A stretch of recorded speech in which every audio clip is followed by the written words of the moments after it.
Hey, what's up, lawn experts, amateurs, and everybody in between? This is the long-awaited update you've been waiting for, and we're going to be covering a lot of ground. Unlike something that hasn't been covering the ground lately, that would be rain.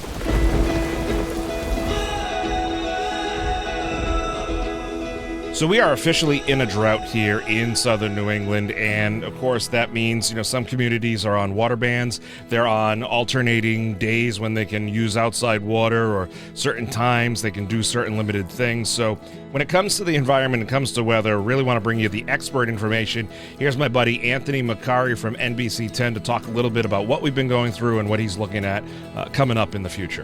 How's it going, everyone? Storm Team 10 meteorologist Anthony Macari here, talking a little bit about the drought.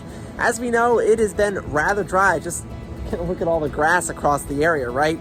It's all brown, just kind of going into a survival state at this point. It will come back. We just need some rainfall, and that has been the problem, honestly. We are right now in the midst of our third driest July and the fourth hottest. So those combinations together have not necessarily been good, and that's why we have been downgraded to severe drought for the majority of the region. Now, a little bit on why this is happening. We are in what is called a zonal pattern. So that means a general direct west to east flow of the air across the entire United States. So that's not a whole lot of opportunity for areas of low pressure, stronger systems to come in and bring steady all-day rainfall. Instead, we've been relying on just those hit or miss pop-up thunderstorms, and as we know, that's not really enough. Most of us miss out on those, or really don't get much when they come on through. Now, the forecast going forward, we should have more opportunities at those thunderstorms, and eventually working later and later through August, we'll see more potential, and especially once we get into September and the fall season, we'll get more of those strong areas of low pressure. So hang in there a little while longer. Looks like over a month from now, things should start to improve, and especially working our way into the fall season, I would expect drought removal to be more likely. Thank you, Anthony. And folks, if you want to go follow Anthony and all the great personalities, the meteorologists over there at NBC 10, especially as we come into hurricane season, or as hurricane season really winds up, which continues on through September, so be sure to check that out. So here in Warren, Rhode Island, I am on a well, and that has its pros and cons. The pro is I don't get a monthly water bill. The con is I can either run my well dry. If something breaks down, it's usually a very costly repair. I'm on my own to get that done, or have a professional come out and service it and all the components that go with it. But regardless, in this heat and in the lack of rain,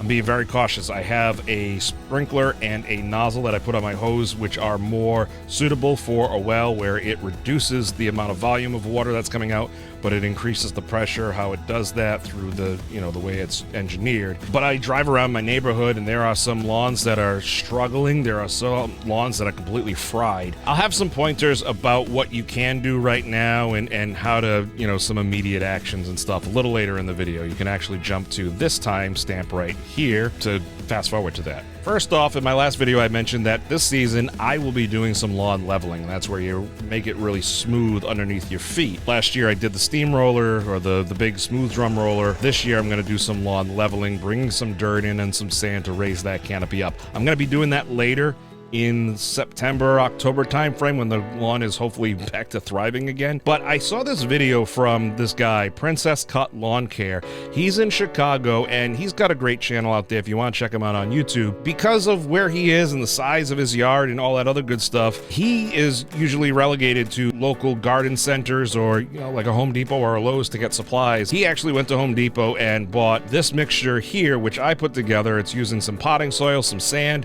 putting that together and using that, and I did a small area of my lawn to see how it would work. Now, mixing it together and spreading it out, that was an easy process. It took a little bit to get used to the lawn leveling rake. That's the big square thing there as you're going back and forth to really massage the dirt, the soil, the material into the canopy there. After a week or so, I really noticed that the lawn in that area specifically had really greened up. And for the most part, walking on that part of the grass, it feels good under my feet. It is pretty level. It has held pretty well. Trying things out, experimenting, that's the way to do it. That's how you learn. You see one technique from one person or another and you give it a try. It's all great. It's part of the whole experience. The most important thing I could probably suggest is document it. Get a notebook, keep it in the shed, write down the things as you go throughout the summer, write down your ideas, write down the dates, because inevitably you're going to forget. Do it while it's out there. Put the pen in the notebook out in the shed. As you saw in the last video as well, I did did some dethatching where I really pulled up that dead material that was near the grass. That really helped. It opened up the ground. It allowed the water and the nutrients that I put out earlier in the season to get there, the sunlight to hit it as well. And that encourages the plant to grow outward instead of just upward. It does help to spread and thicken up the lawn there. Some areas were a little worse off than others, so I used the hand rake dethatcher, I used the spike aerator,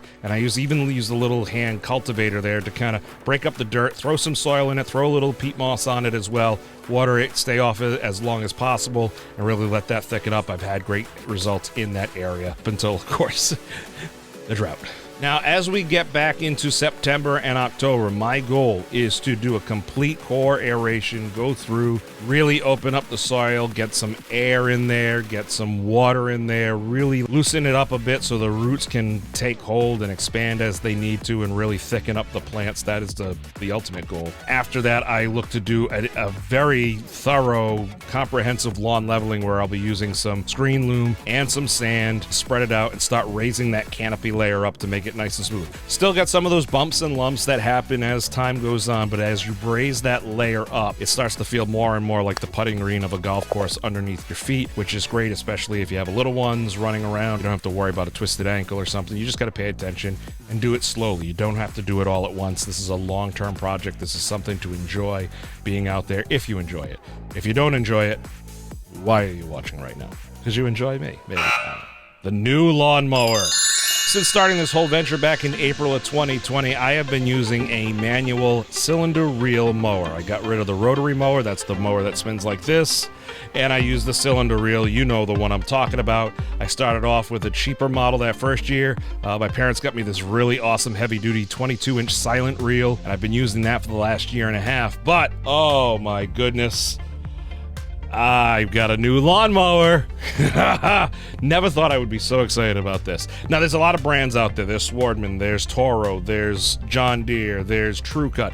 There's different cylinder reel mowers out there that run the price range all the way up. You can go crazy. But the one I really liked was the California Trimmer. Getting one delivered with all the bells and whistles, you're talking about $2,000. Well, lo and behold, as I was perusing Facebook Marketplace, I happened to find one about 20 miles from here, not even 20 miles from here in Cranston, Rhode Island. I found somebody who was selling one brand new. It had only been used a couple times. It wasn't what he was expecting, and instead of going through all the shipping, he just figured he'd list it on Facebook Marketplace. I scored it at a really good price. I am very grateful, very appreciative. I got over there as quick as possible, put that bad boy in my Camry, brought it home, and we have been having fun. Man, this machine is awesome. It's got a Briggs & Stratton engine, a 20-inch cut, 7 blades on the reel. It's wicked nice, as the kids would say. Now, since getting the California Trimmer, I've been only cutting my lawn on the highest setting every 3 to 4 days, especially due to the hot weather. I do plan to eventually get the front roller to make those stripes even more prominent. And yes, I still have that 22-inch silent reel, which I'll use perhaps when the weather gets a little cooler and I want to step up the workout a bit. But man, this California Trimmer's been fun to work with. It's just such a nice cut. It's beautiful, it's clean, and a lot of people are getting into this stuff. The popularity of the cylinder reel mower is growing. Check it out online. Look on the different sites. You possibly pick one up used if you're just getting into it. Maybe you'll score a deal like I did. Maybe you'll score an even better deal. You never know. But you got to be out there looking if it's something you're into. So we are in a severe drought. As Anthony was talking about, we may be in this for some time, even into September. But there are some things you can do to keep going with your lawn care. There's some do's and some don'ts, so we'll go over that right now. Watering. If you're not under strict water bans or if you're on an alternating schedule, watering early in the morning. I'm talking before the sun comes up. I'm talking like 4:30, 5 o'clock in the morning. Get out there. Unless you have an automatic sprinkler system, which you could program. If you're moving the hose and the sprinkler around, get out there early. Section it off. Do half the lawn one day, half the lawn the other day, or however you can partial it up. Just get the water out there on the grass. That is key. Keep in mind that some days we may get these bursts of rain. You want to check the soil. If you have a core sampler, get that into the ground after the rain. See how deep the water penetrated. That is going to give you a good indication of if you could take a day or two off from the watering. An inch to an inch and a half of water a week is kind of the preferred method. But an interesting counter to this is Elliot from the Woo Sox. He was talking to me about the fact that when it's really humid out, you can water the grass and the water doesn't really dissipate as much as it would when it's dry. dry, if it's a dry heat. So that humidity is helping to keep the moisture into the plant, into the ground. So just check that with the core sampler. That is probably your best way to figure out how your soil is looking with regards to moisture.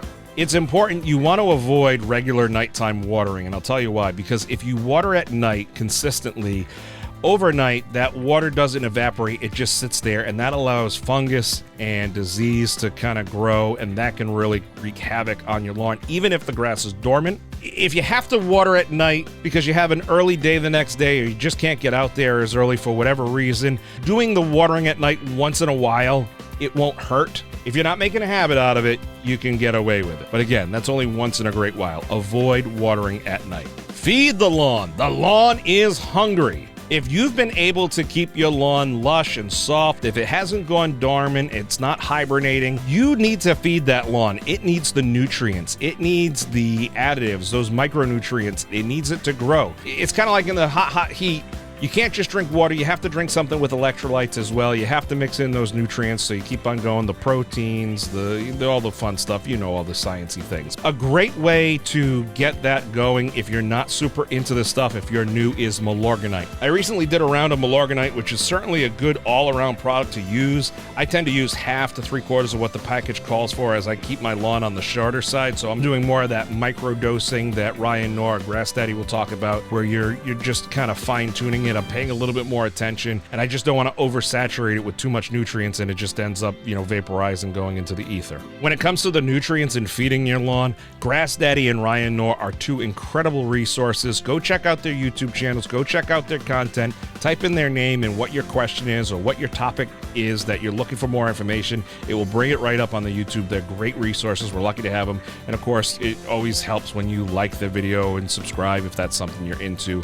Helps them, helps everybody. Everybody wins. Test your soil. If you're able to get this done by a reputable lab or a company, test your soil, go through the process. It's relatively inexpensive, and it's going to give you a good idea of what you need to make your soil healthy. Here's a quick tip. If you are getting mushrooms in your soil is really good. That's a good thing. But again, get that soil test, because that could give you a lot of answers to the questions, especially as you're getting ready to revive your lawn. If you're still mowing your lawn, mow with sharp blades, especially now. You want to make sure you're cutting the grass and not tearing or breaking the grass. There's a difference there. If you don't remember the last time you sharpened your blades, then it's time to do it. Take the blades off, backlap. There's some pretty inexpensive backlap tips out there. You can contact a local lawn care shop or a lawnmower place. They may be able to sharpen the blades, or at least point you in the right direction if you want to have a professional do it.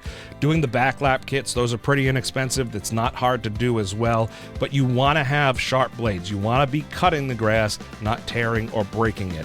That makes a big difference into the lawn survival, especially under the stress of the heat and lack of water that we're in with the drought. And if you're a once-a-week mower, make sure you set that cutting height nice and high, 3 inches at least. It's going to look shaggy, but it's going to be better for your lawn once a week than just letting it grow and then cutting it right back down and practically scalping it. That's unnecessary stress and damage to your lawn. You don't need to be doing that. Do not rake and do not dethatch right now. Now is not the time. If your lawn is brown or crisping, or you see patches of the grass where it's gone almost black or gray or really dark and frail and thin, it's not dead. It's dormant. And if you dethatch or rake that out right now, you are going to be removing good grass that is going to grow in the future. Leave it alone. Once we start getting more rain and more favorable temperatures, that is going to just pop back up. Leave it there. Dethatch in the fall, later on, once the ground is thriving again, once the grass and lawn is beautiful and lush. Actually, that's when you want to do the coration like I plan to do. But again, I can't stress it enough. If it just looks like a sea of burnt grass, dry ground straw, leave it alone. You'll be fine. It just takes some patience. I know it kills you, but you gotta just let it be. Staying off the lawn as much as possible. Now, the reason why many people, put so much time and energy into their lawn is so they can enjoy it with their family or their friends. But right now, I'm so glad we signed Callie up for soccer so she could run all over the town fields and not in the backyard here. We could use that as a great alternate and reduce that stress, that wear and tear on the plant. You can still be on it, sure, but the less you're on it, the better. It gives it better chance to survive. Let it hibernate, let it go into its dormant mode and do its thing. Nature will take its course. Again, all these things will self-correct once we start getting cooler temps and a more regular precipitation and we start getting out of this drought. Moving forward, folks, like Anthony said, we may be in this drought for a little while longer, at least through August. It may be some time. Don't give up hope. Hang on. Take your time. Don't go crazy. Don't go doing anything irrational. Just hold the course. Do what you can. This is the time to keep your plans fluid and also logging what you're doing with the date so you can go back and look. You're never going to remember exactly when you did something or added water or put food down or whatever. Keep that log, keep the notebook in your shed with the dates so you can go back, and then before you know it, you're going to get a couple of years worth of history. You can go back and look and see any trends and stuff if you want to get that deep into it. The other thing you can do is make plans now for when the temps and the precipitation level off and everything is back to normal, September, October. You still got plenty of lawn care maintenance you can do then, and really that's the best time if you're going to overseed, if you're going to do different things. Plan on what you're going to use for grass seed, what you're thinking of using. As you know, I've been going through Seed Superstore. They're out of the product right now, and there's some different shortages here and there for a variety of reasons. So think of what you're going to use. Think of maybe an alternative. Do a little research. Figure out what the different species are that you can work and mix together. And if you're able to, buy it now and then store it according to the manufacturer's specifications in the basement in a cool, dry place or what have you. That way, when it comes time in September, you got the product there, you won't be fighting a potential shortage, and you can start going to town when the weather starts cooperating and it's more normal and to be outside. Don't be afraid to ask an expert, especially around this time of year, whether you want to send a message to the groundskeeper at a local country club or one that you belong to or a ballpark. You can send a message, or if you come to meet them in person, talk to them. Try not to waste their time. Kind of be specific, get their ideas. And it never hurts to throw in a $5 Dunkin' gift card because, let's face it, they'll want a nice coffee at some point. So, hook them up. Other stuff for me to be on the lookout for. I'm creating a masterclass. You're going to love that one. There's potentially a new podcast in the works. I can't really talk much about it, but we are in the planning stages. That's going to be fun. There's more carpooling interviews coming up on the channel. Be sure to check that out. We're doing even more in-depth interviews, and of course, all the stuff that you've seen in the past, you can go through and watch again over and over. A lot of people have been doing that, which has been fun, especially in the summer. You try to stay cool or in the middle of the night when you can't sleep. Look at me. I will also be attempting to use my accordion to potentially entertain some bovines, so, feel sorry for them.